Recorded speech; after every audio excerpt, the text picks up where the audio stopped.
Hi,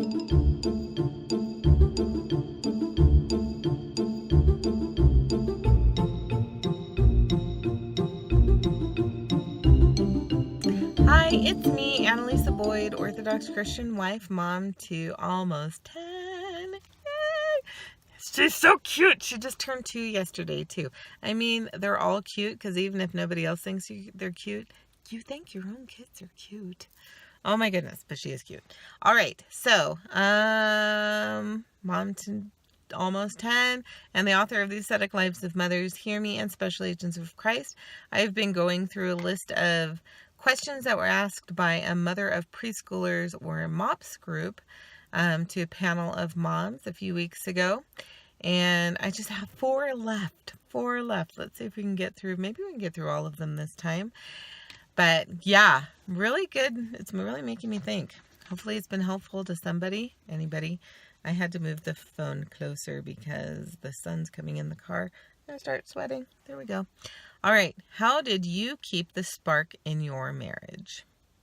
Oh, there's a baby bunny. Hi. I might have ADD. All right. How did you keep the spark in your marriage? Well, that was an off and on, up and down thing. We've been married 25 years now. Yeah. The spark in our marriage.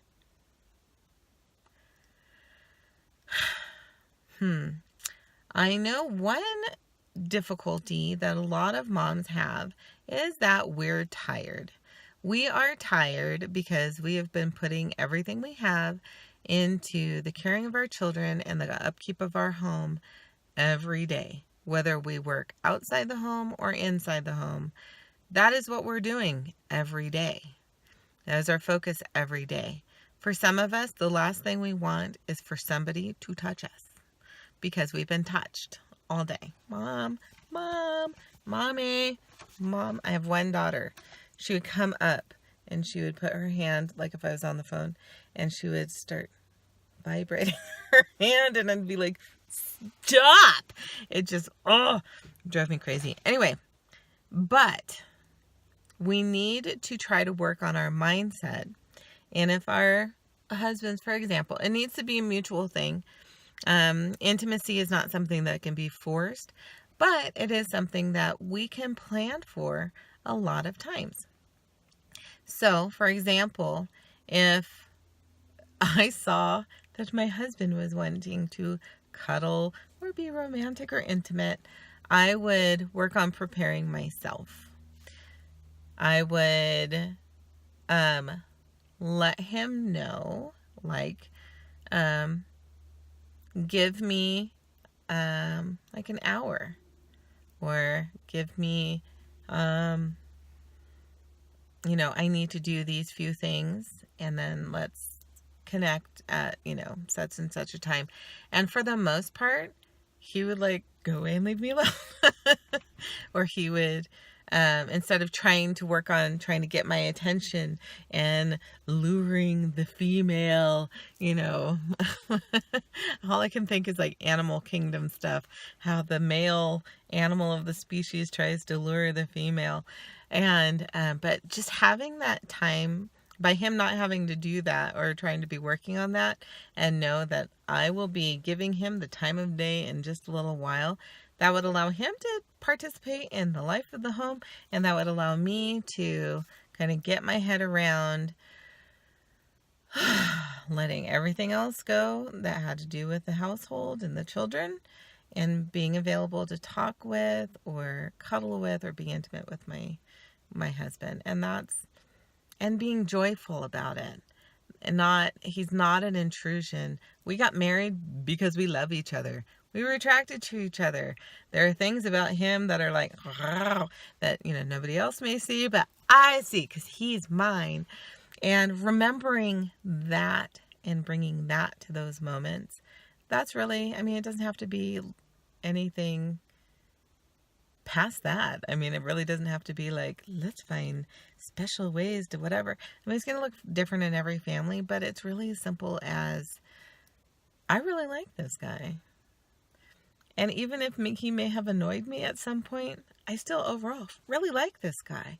So I want to make connections with my man. So there's that. Okay. Next question. How did you discipline at 2 to 4 years old?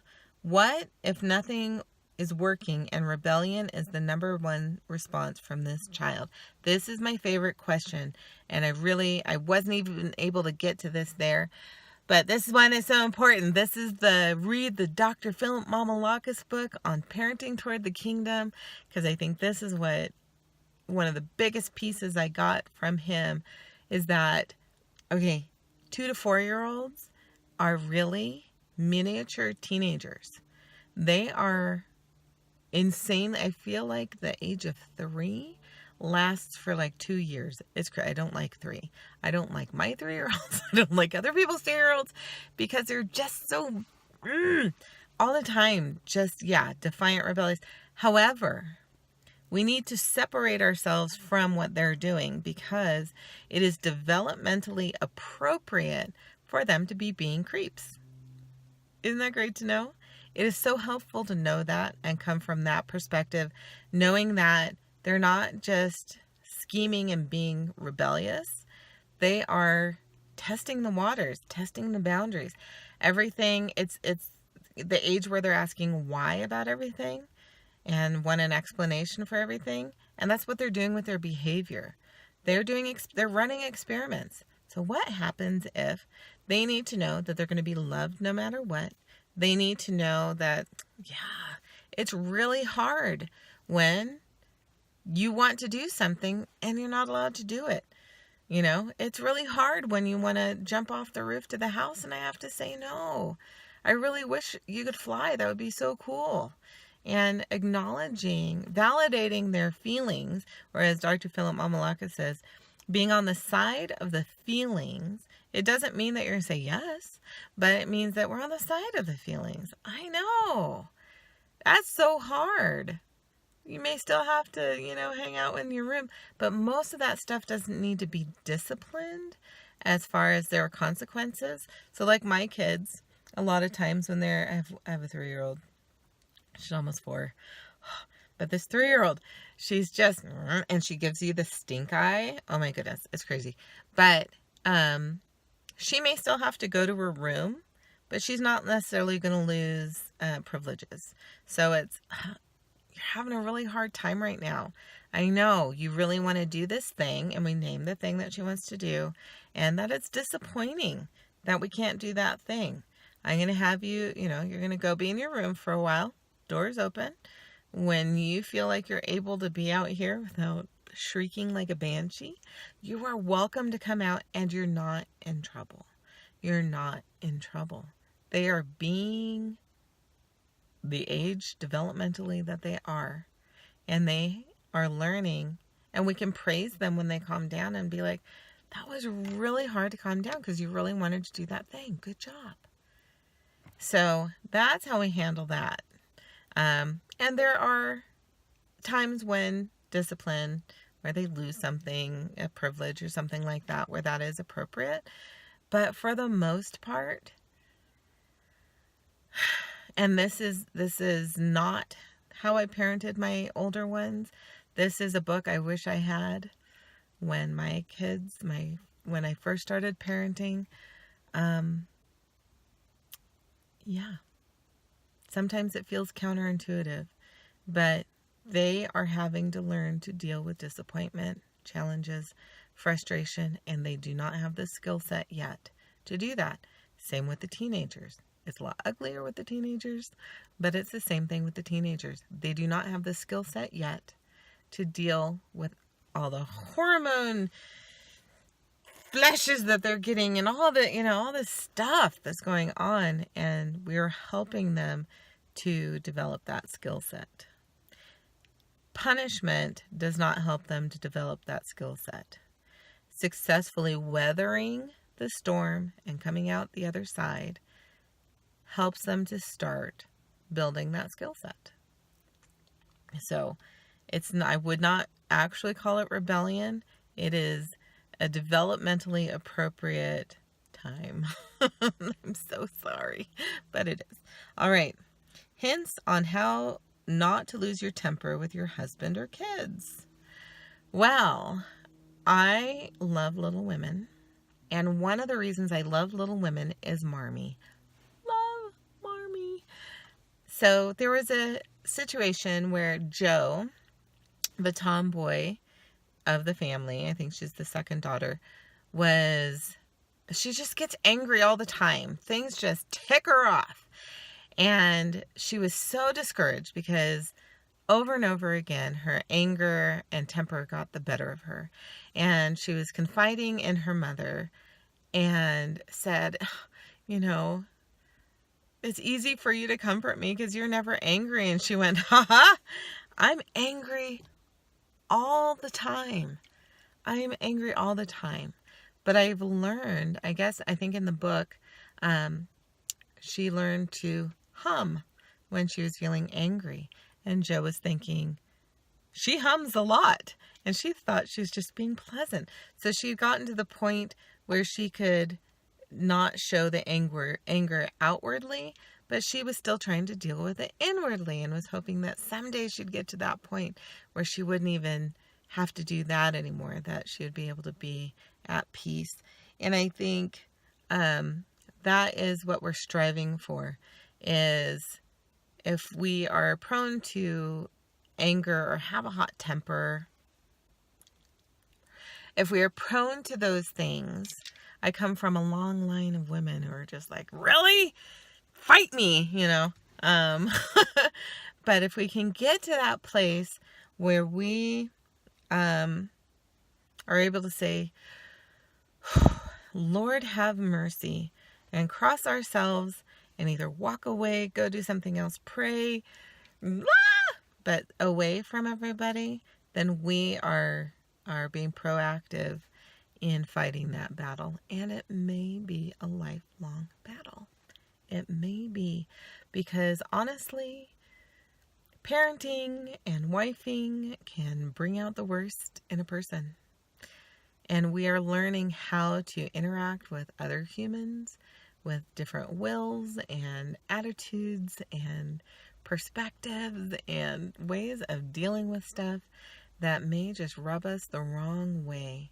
And so that's where we're working on ourselves to try to be pleasant in the moment. Walk away for a minute if we need to. Take a deep breath, cross ourselves, and go back in and try to be pleasant. So that's what we're working on. And be gentle with yourself. I have to be gentle with myself. And we're going to fail a whole bunch at the beginning because it's a new skill that we're learning for the blessing of our souls and for those around us. And the final question, I'm going to let it go a little long this time because I just want to do this. How do you provide structure in parenting when you may not be a structured person yourself? That's me. I am not a structured person, which is funny because I love making like charts and stuff, but I am not a structured person. But I think it's possible to allow flexibility in structure. We need some sort of structure. The church year is structured.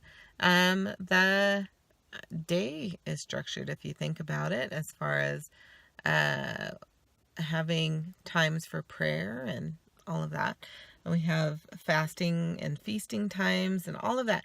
But if you are a person like me who is not organized or structured, there are, I think, a few things that we can do. Number one, build some sort of, what do you need to get done each day? What is it that needs to be structured in your life? I know for us, like during the summer, we need to have something that we can think about doing for each day. Otherwise, all day, every day, my kids are going to be like, what can we do? And that drives me nuts. So if they know today, I did this with meals for breakfast anyway. Breakfast is laid out every day of the week. Monday is cereal. Tuesday is pancakes. Wednesday is toast. Thursday is egg something. And Friday is a smoothie. And then Saturday is cereal again. So we have They don't even have to ask. They know what's coming each day. Yay, they don't have to ask. Or I can point it to them to go look at if they forget. But so that helps me to know what's going on. That helps them to know what's going on. But then for other things like, we have during the summer, we have a swim day, an art day, a cooking day, a park day, and maybe a field trip day or an outing day. I don't know, Discovery Museum or something like that, where we get a membership to. But there's flexibility in that. So for swim day, we can go to the lake. We can go to a pool. We can go to some sort of body of water somewhere and do something. For the park day, we can pick which park. It can be for an hour, 2 hours, 45 minutes, whatever is going to end up working for our family that day. Sorry, I'm sweating to death in my car now. But it allows for flexibility. So for the person I am, if I don't feel like going to a certain park on a certain day, or I can pick a park in our state, we have parks with water features that are really cool. So we can, if I don't want them to get wet that day, we're not going to go to that kind of park. If I want them to get wet that day, we can go to that kind of park, and we can pick what time of the day we go. We go before rest time and we go after rest time. So trying to provide ways for there to be flexibility, considering what needs to be done and ways to make that kind of flexible and fluid. But some type of structure is good for us. And it is very good for our children. It doesn't have to be down to okay, from 10:30 to 11:30 we're doing this. And then at 11:45 we'll have a snack. And then at 12 o'clock we'll do this. And that can be overwhelming. But having some sort of structure where we can set aside maybe even blocks of time for we're not going to do anything. This is kind of a free-for-all. Just go out and play in general. Sometimes it's helpful for kids who want to be fed what, they want that cruise director to tell them what they're going to be doing. Writing out in advance 20 different ideas of things that you can do if you're feeling bored. So they can learn to make their own fun. Because a lot of us, when we were kids, we came up with stuff like hot lava monster, or because that was we were busy for hours with that thing, because we would make our own little apartments on a blanket, and to go back and forth to the kitchen or the bathroom, we had to put down pillows and make sure we didn't touch the carpet. It was so much fun. If you have a little tent to put up, or a lot of different ideas, and just write those down ahead of time and point them to come up with an idea. Hey, if you can't come up with your own idea, here are some ideas over here. Pick one. So that helps us to teach them to be more flexible, but it also helps us to be accountable and a little more structured. So there's a balance, and it's finding that balance. And if you need help finding that balance, talk to somebody who's more structured and kind of sift through what they do and see what you might be able to apply in your own life. All right, those were all the questions. All right, fantastic. I'm going to finish my tea and go play with my kids, and let's keep on working at our salvation, one mama moment at a time.